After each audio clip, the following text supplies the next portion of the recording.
Incluso hoy en el momento aquí en Ecuador se está viviendo la extorsión de parte de grupos delincuenciales hacia los docentes que deben pagar a lo Sí. que la extorsión que se llama, acá en Ecuador la conocemos como vacuna, es decir, Ah, pague tanta cantidad de dinero y no lo molestamos. Caso contrario, ah, vamos a agredir a usted, a la institución y a su familia. Si no, recurrieron a asuntos bajos, como por ejemplo aquí es el famoso acoso sexual. Uno entra, da clases, sale y el rector viene y te dice, acabas de hacer esto. Y uno termina en la calle, sin nada de nada, de luego de cuántos años de trabajo. Eso es lo claro. que sucede aquí en el Sí. Ecuador. Las trabas que pone el Ministerio de Educación son terribles. Uno, por ejemplo, ha logrado un título de maestría, de doctorados, de PhDs, pero no lo reconoce el Ministerio de Educación. Ah, Dicen, sí. esto no ¿Pero sirve. por qué? A ellos no les conviene que una persona que ha avanzado académicamente esté más a la par de otras Mm, comunidades. más No les preparado. interesa eso, sino que quede como estaba todo o peor aún, más abajo. Mm, Ellas de van movilidad. y contratan a dos madres de familia para que con sus hijas me denuncien por acoso sexual. Te juzgan mal y terminas a veces en la cárcel. Ellas habían estado vendiendo mi cargo docente a otra persona. Es el caso así, como hemos visto profesores agredidos por estudiantes, Sí. apuñalados, gente que incluso ha muerto, compañeros que han muerto, Es correcto. agredidos por estudiantes. Bueno, la carrera docente no es tan fácil. Si tienes alma de guerrero, pues adelante.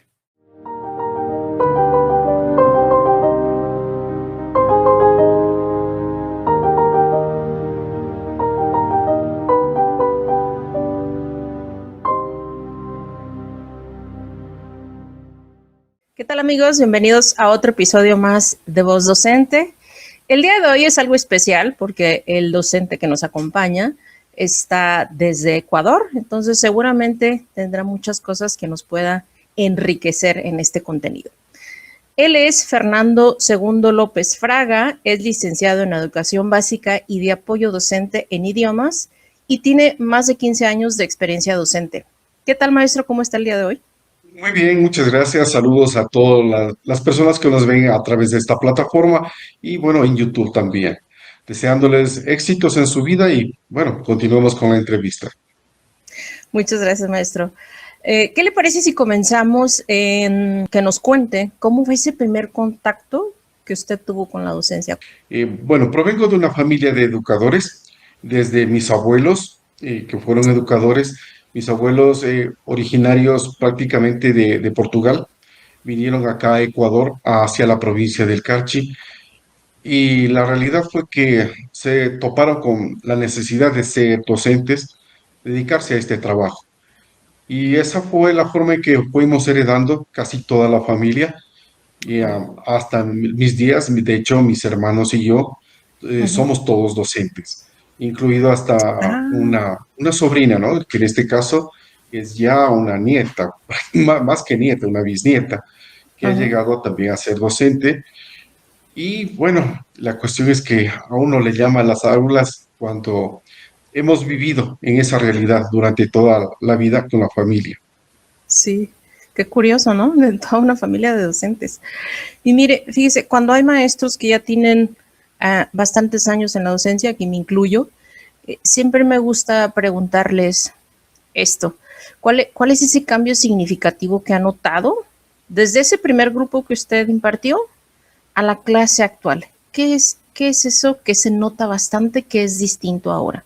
Bueno, la realidad es que desde que partimos de esa realidad nosotros de mi familia, ¿no? Uh -huh. Mi abuela era súper exigente, muy estricta en sus normas, en sus códigos, debido a que ella tuvo una formación de una misión alemana aquí en el Uh -huh. Ecuador. Okay. Entonces, a partir de ese contexto, ella nos inculcó a mis tíos, a mi madre sobre todo, y nos formaron en esta forma.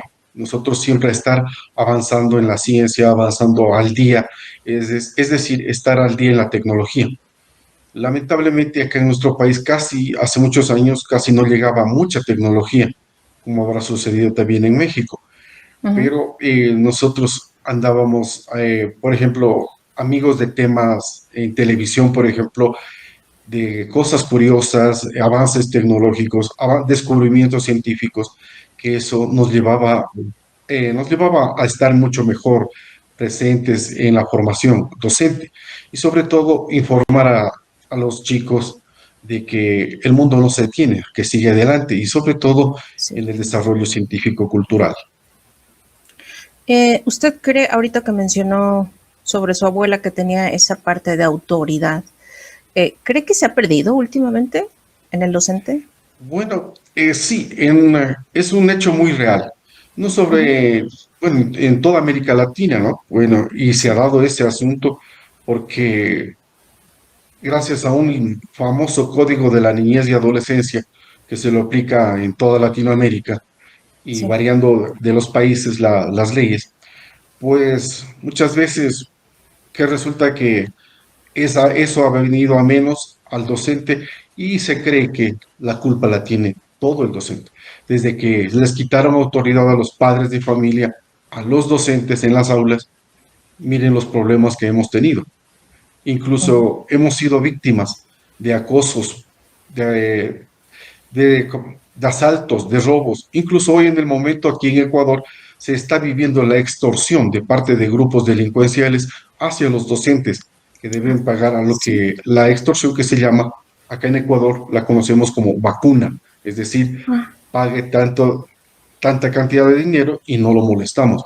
Caso contrario, vamos a agredir a usted, a la institución y a su familia. Recuérdenlo, siempre lo amenazan de esa wow. forma. Ay, fíjese qué grave esto que acaba de comentar y me hizo recordar algo que sucedió o seguramente estará sucediendo en algunas partes de México. Aquí lo que usted llama vacuna se le llama plaza, pago de la plaza, que es algo muy delicado. Se aplica mucho a negocios, empresas particulares, pero últimamente también se ha visto que sucede con maestros. Entonces hubo un caso de maestros en el estado de Michoacán, aquí en México, donde se les empezó a cobrar esa plaza, que es la vacuna que usted menciona, y estos maestros tenían que pagarles a estos grupos delictivos para que no les hicieran daño. Entonces ellos optaron por renunciar a su plaza de, así se les dice, plaza de empleo del gobierno, y entonces decidieron ya no ser maestros. Y esto es algo pues gravísimo, hasta dónde hemos llegado, pero no sabía que también sucedía allá en Ecuador. Naturalmente, yo he sido víctima de estos grupos delincuenciales que se unieron en grupos políticos alojados bueno, y llamados pseudoizquierdistas, pero que en realidad no lo tienen nada, son solamente un movimiento delincuencial, que estos invadieron pues todas las plazas, ¿no? Ministeriales como Ministerio de Educación, Ministerio de Salud y demás ministerios para extorsionar a los estudiantes, bueno, y más a los docentes aún, porque gracias a un expresidente prófugo de la justicia, Mm. este señor manifestaba así, em, por lo bajo, manifestaba de que docente que no pertenece a la revolución ciudadana debe ser expulsado, debe Wow. ser separado del magisterio. Y ese fue mi caso. Mm. No lo pudieron de una forma real, así de una forma directa, sino recurrieron a asuntos bajos, como por ejemplo aquí es el famoso acoso sexual. Uno entra, da clases, sale y el rector viene y te dice, acabas de hacer esto. No, señor, pero ¿a qué momento? No, fulano dijo así. Contratan a madres de familia o padres de familia para que te acusen de todo esto. Viene Wow. la persecución, lógicamente, del Estado, el asunto Ujú. penal, el asunto administrativo, y uno termina en la calle, sin nada de nada, de luego de cuántos años de trabajo. Eso es lo Claro. que sucede aquí en el Sí. Ecuador. Mi caso no es el único. Somos 8.000 personas, 8.000 docentes que estamos inmersos en este tipo de acosos, en este tipo de acusaciones sin pruebas, sin prueba alguna. Híjole. gravísimo. Mire, dejando un poquito de lado eso y ahorita vamos a regresar, eh, para que nos dé un poquito de visión general de su país, hablábamos hace ratito de la autoridad del docente. Aquí en México, porque yo le puedo hablar de México, en los últimos años pues se ha visto mermada la autoridad y los derechos del docente. Quizá no nada más en México, ciertas partes de Latinoamérica. Pero usted, ¿cómo ve ahorita? ¿Cómo está la docencia en Ecuador en ese aspecto? Bueno, la docencia sigue, pues, ¿no? Adelante. Hay muchos compañeros que se han dedicado a cultivar, bueno, a cultivarse por sí mismos, es decir, Ujú. avanzar éticamente y también académicamente. Eso es en lo cuanto han avanzado ellos, pero desafortunadamente las trabas que pone el Ministerio de Educación son terribles. Uno, por ejemplo, ha logrado un título de maestría, de doctorados, de PhDs, pero no lo reconoce el Ministerio de Educación. Ah, Dicen, sí. esto no ¿Pero sirve. por qué? Sí, ¿Pero por qué? no sirve porque dicen que no hay presupuesto para esto. Pero ¿qué ocurre? Que muchas veces los gobiernos se dejan llevar por segundas componendas, ¿no? Es decir, amarres que tienen entre partidos políticos y Ujú. ponen a uno, a gente que está de acuerdo al partido de, como les Ok. decimos acá nosotros, de los narcos Todo va revolucionarios. por ahí. Ok. Entonces, Ok. a ellos no les conviene que una persona que ha avanzado eh, académicamente esté más a la par de otras Mm, comunidades. más No les preparado. interesa eso, sino que quede como estaba todo o peor aún, más abajo. Moviéndonos quizá un poco a la parte bonita de la docencia, cuéntenos algo que para usted lo llene de orgullo, algo que usted recuerde de algún alumno, de algún grupo que diga, híjole, esto a la fecha estoy súper orgulloso de haberlo logrado junto con ellos. Debo contarte, ¿no? Desde el inicio, eh, yo era la oveja negra en mi familia. ¿Ah, sí? ¿Por ¿Por qué? qué? Porque en una época, yo estudié en un inicio para docente, Ujú. pero debido a que no conseguía trabajo en las plazas deseadas, opté por hacerme marinero. Y Ah, vaya que lo logré, anduve 20 años en el agua, conocí tu país, el puerto de Manzanillo, sobre ah, todo. ok. Y bueno, así que era la oveja negra porque todos eran docentes y solo Mm. yo era el único marinero. Mis primos, mis tíos me molestaban, me decían oveja negra, no sigues la tradición de la familia y en fin, ¿no? Bueno, pasaron los años y debido a una enfermedad hube de retomar la docencia. Así que empecé no en una ciudad, sino en el campo.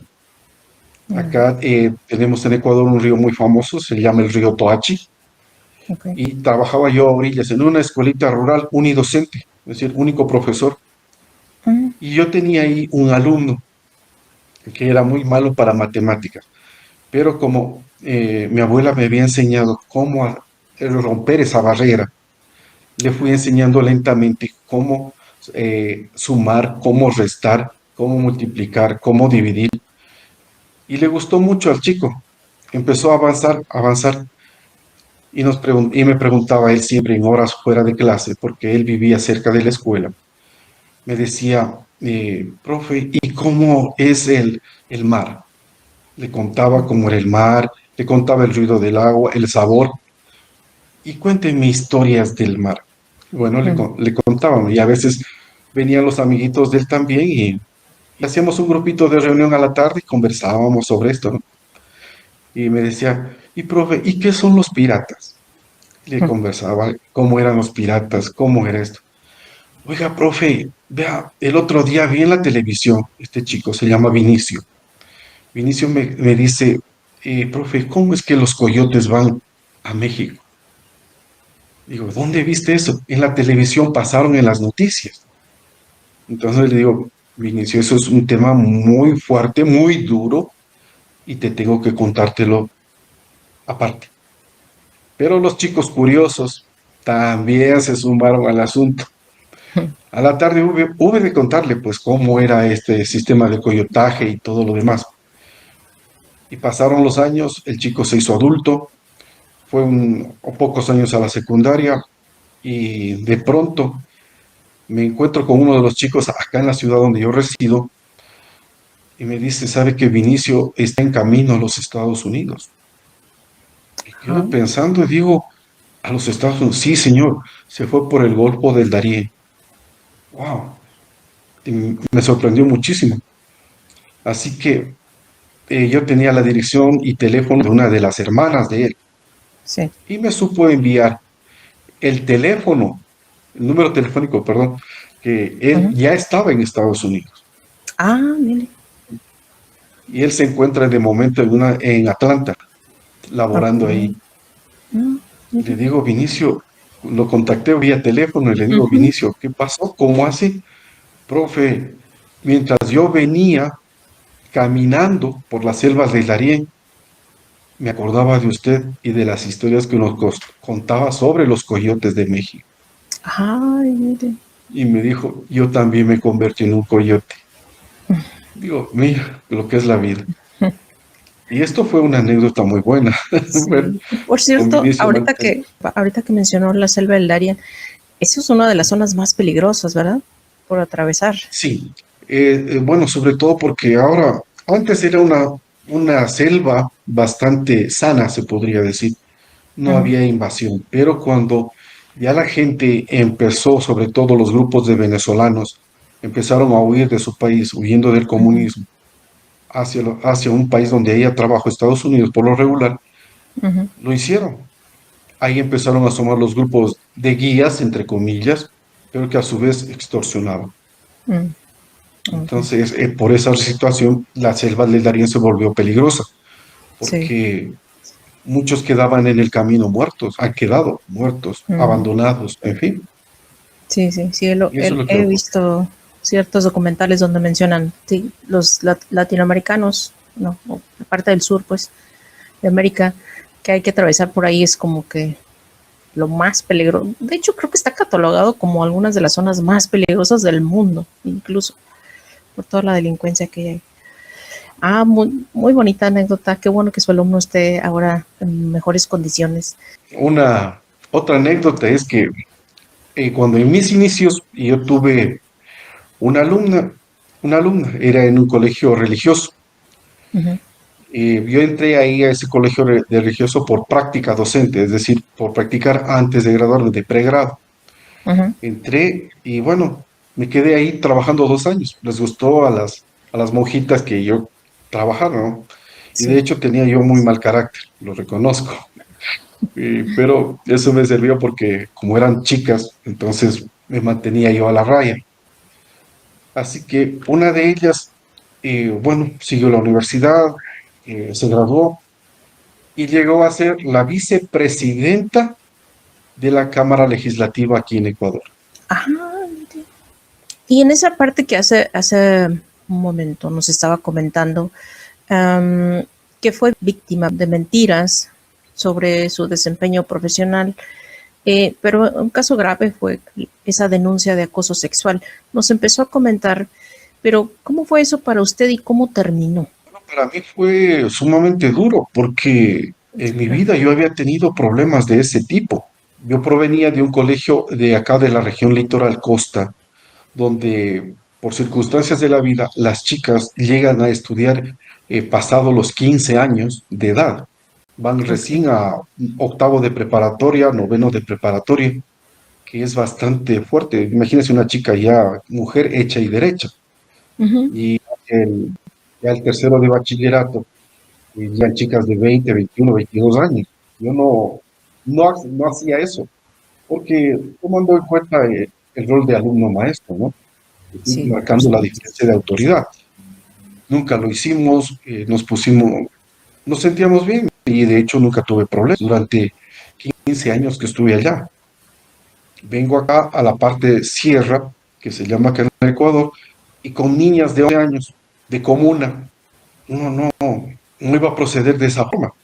Pero lamentablemente en esto estuvieron inmersas la rectora del colegio, es decir, del instituto, y dos compañeras más. ¿Qué hacen ellas? Van y contratan a dos madres de familia para que con sus hijas me denuncien por acoso sexual. Algo increíble, porque Imagínense, dentro del aula, delante de 25 alumnos, es imposible. Sí, claro. Pero, ¿qué hacen a veces por la mínima situación de este tipo? Te juzgan mal y terminas a veces en la cárcel. Sobre mí pendía una condena de 8 años de prisión, Wow. situación que me llevó a tomar ciertas medidas de precaución, pero con mi abogado supimos defendernos del asunto y el caso quedó archivado por falta de pruebas, porque no había ni siquiera un roce, nada de eso. Pero digamos, perdón, ahora a través de este tiempo, ¿usted sabe por qué fue que lo acusaron de forma falsa? Yo hube de hacer una investigación privada con un detective amigo mío acá en Ecuador. Esta investigación arrojó que ellas habían estado vendiendo mi cargo docente a otra persona. Ah, ok. Por esta situación fui separado yo de mi cargo, es decir, me destituyeron. Estoy ahora apelando al juicio administrativo que estamos siguiendo para Ujú. que me devuelvan mi carga docente. Ah, o sea, eso es reciente. Fue hace 5 años y Ok. durante este tiempo los juzgados acá lo demoran muchísimo, lo dilatan, los Mm, términos de juicios muy, muy largos, es muy ujú. fuerte, pero me ha tocado, bueno, por suerte he tenido unos ahorros y con eso he podido subsistir. Y bueno, ahora me dedico a otro ramo de trabajo, pues me encuentro en eso, ¿no? A la tarde Ok. tengo situaciones de trabajo que, bueno, me ayudan a paliar la situación. O sea, en cuanto a usted lo acusaron de esto, ya no pudo ejercer como docente. Ya no. Me tuvieron en las oficinas del distrito educativo durante casi un año. Es Mm, decir, también había inobservancia de parte del ministerio sobre la ley. ujú. Es decir, aquí la ley nos dice máximo la investigación debe durar 45 días. En mi caso duró 300 días, Wow. imagínense. Entonces, Sí, había sí. muchos dolos, Ay, qué triste que también estuvieran involucrados, pues, compañeros de usted, ¿no? Compañeros docentes. ¿sí? Wow. Maestro, otra parte importante de nosotros los docentes es la constante capacitación, ¿no? Si no nos capacitamos, pues nos vamos rezagando. Y usted ha tenido oportunidad de tomar cursos por instituciones internacionales, ¿verdad? Cuando salí de esta parte del sistema rural, me asignaron a una parroquia, es un pueblito más grande, y a una unidad educativa. Entonces, por el currículo que yo manejaba, entonces estaba yo realizando unos trabajos pequeños de ciencias naturales y una compañera rectora muy amable me dijo, venga, venga, dijo, quiero conversar con usted, dialoguemos. Entonces, dijo, de nuevo, debido a su currículo que usted manifiesta acá, y aparte de esto, las pruebas que hemos estado tomando, no siquiera supe que habían sido pruebas, dijo, le vamos a encargar la parte de ciencias naturales. Dije, muy bien, encantado, no hay problema. Dice, pero ¿usted conoce algo de computación? Le digo, claro, sí manejo. Dice, también me mandaron al sistema de computación. Así que estuve elaborando como unos 6 meses en ese ámbito, las ciencias naturales y computación, las dos materias a la vez. Y lo mantenía cuando de pronto un compañero me había visto que tengo unos amigos en Discovery Channel, y estaba dialogando con ellos en inglés y le informa a la rectora. Pasa al otro día y me llama, venga para acá, dice. Dice, sabrá que tenemos sobrecarga horaria con el compañero de idiomas. Va usted a pasar al sistema de idiomas. Le digo, ¿y cómo así? Dice, usted en su currículum manifiesta que tiene diplomado de idiomas. Aparte de esto, lo vimos hablar con otro compañero. Vía internet le vimos hablar. Digo, bueno, encantado. Y ese fue el punto de partida para seguir adelante con idiomas. Seguí Ah, adelante, me fui hacia adelante solo con idiomas. Y a partir de ahí tuve invitaciones de parte de aquí de muchas universidades aquí del Ecuador. Asistí a varios cursos, a la Universidad Técnica del Norte en Ibarra, a la Universidad de Machala en la ciudad de Machala, en Loja, en Ambato, y también aquí en la ciudad de La Tacunga.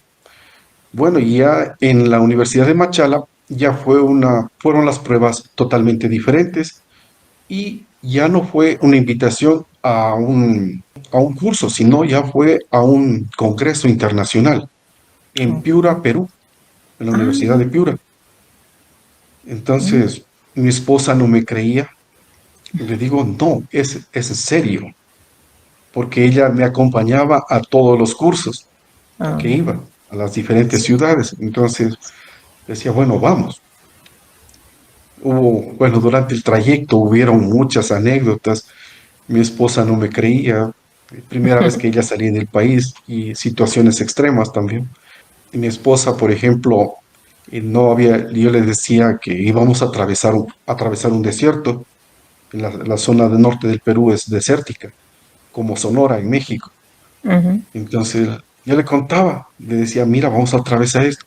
No, mentiroso, los desiertos solo se ven en el África y pensaba que, no, cuando empezamos a atravesar, el chofer de la buseta nos dice, alístese, vamos a atravesar el desierto. Ahí ella tomó la realidad de que era verdad Sí, sí. y pudo palparlo y verlo, el desierto en Mm, su contexto real, claro. hasta llegar a la ciudad de Piura, que es construida también sobre un desierto. Maestro, yéndonos ya un poquito hacia la parte final de esta entrevista, ¿qué espera usted con esta situación que tiene, digamos, parada o pausada sobre esta denuncia? Que digo, afortunadamente no tuvo la mala experiencia de caer en la cárcel, porque supongo que tiene algún buen abogado, pero ¿qué espera usted que se resuelva? ¿Y usted sí quiere regresar a la docencia? Desde luego, naturalmente, cumplir el ciclo de que nosotros siempre nos hemos planteado, sobre todo más por orgullo familiar, porque todos mis tíos han llegado, han culminado, Ujú, es decir, con la jubilación real, es decir, llegar al término del servicio docente claro. y ayudando, bueno, como se ha podido, de una forma empática, de una forma moral, se podría decir, a los alumnados, a los padres de familia, que también somos una voz de aliento, pues los docentes Sí. también procedemos en esa forma. A veces un mal consejo dado, ¿no? Que se lo puede ayudar a un padre de familia, Ujú, eh, dependiendo de su situación laboral, ¿no? sí. Incluso un tío mío, él tuvo los dos extremos. ¿Cómo? Él fue padre, ¿cómo es? Él fue profesor en una escuelita nocturna en la ciudad de Guayaquil. Ujú. Pero curiosamente, todos los alumnos de él eran hijos de delincuentes. Ah, ok. No, Todos, qué fuerte. todos. No había excepción. Y a su vez, en el colegio particular donde él laboraba, él fue profesor de del expresidente de la República que anda por México también. Ok. Imagínense. Ah, sí, extremo total. Sí. Extremo total. Nos hemos quedado admirados a veces ha habido división en la familia porque, bueno, yo he sido contrario a las políticas que dejó este expresidente y que siguen inmersos, ya han salido, ya son varios años que salió y hay gente que todavía anda con esas situaciones Claro. y tenemos estos problemas en educación sobre todo. Sí. Entonces usted sí quiere regresar a la docencia. Correcto. Ahora que nos ha platicado todas estas cosas que ha pasado y muchos maestros lo vivimos, ¿no? Algunos tienen mucho más vicisitudes para poder seguir en el campo de la docencia, pero a pesar de todas estas cosas que a veces nos pasan a los maestros, ¿qué les diría a aquellos que van comenzando? Bueno, la carrera docente no es tan fácil para empezar. En primer lugar, es muy diferente pararse al frente de un grupo de 10, 20, 30 personas que están formándose y que creen en lo que uno dice, en lo que uno Ujú, se les promueve, las ideas que uno manifiesta, lo creen. Lo creen un todopoderoso al inicio, pero hay que saber mantener esa clase. Sobre todo porque alumnos que vienen de hogares conflictivos, de situaciones bastante complicadas, creen que hay que en el aula hay que desaforar y sacar a flote todas sus frustraciones, que tienen. Es el caso así, como hemos visto, profesores agredidos por estudiantes, Sí, apuñalados, gente que incluso ha muerto, compañeros que han muerto, es correcto. agredidos por estudiantes. Es lo triste. Si tienes alma de guerrero, pues adelante. Ok, sí, creo que lo acaba de definir bien. Guerrero, guerrero sería la palabra. Última pregunta, maestro. Si usted, no sé, en un escenario utópico, si se le diera la oportunidad de decidir eh, en ese punto de su vida donde dejó el ser marino para ser docente, ¿lo volvería a hacer? Yo creo que sí lo haría de nuevo y lo volvería a hacer con mucho gusto, Mm, porque en la época de ser marino, marino mercante, andar por muchos lares, por muchos países, a veces te deja una enseñanza, pero solo queda para ti. Y esa enseñanza hay que saberla compartir, no solo en familia, sino con la gente. sí, sí, es cierto. Creo que para eso estamos los docentes, para compartir. Ay, qué bonita plática, maestro. Hemos llegado al final. No sé si quiera agregar algo más antes de despedirnos. Un saludo muy especial a todos los docentes de Latinoamérica que sigan adelante y sobre todo, miren las noticias que están cambiando en el mundo, sobre todo en nuestra Latinoamérica. Ok, muchísimas gracias, maestro, por ese tiempo que se tomó. Espero que su problema pronto llegue a un buen fin. Ok, pues allá en casa, síganse suscribiendo, compartan este contenido para que esta voz docente llegue cada vez más lejos. Nos vemos en el siguiente episodio. Bye bye. Gracias, maestro. Hasta pronto.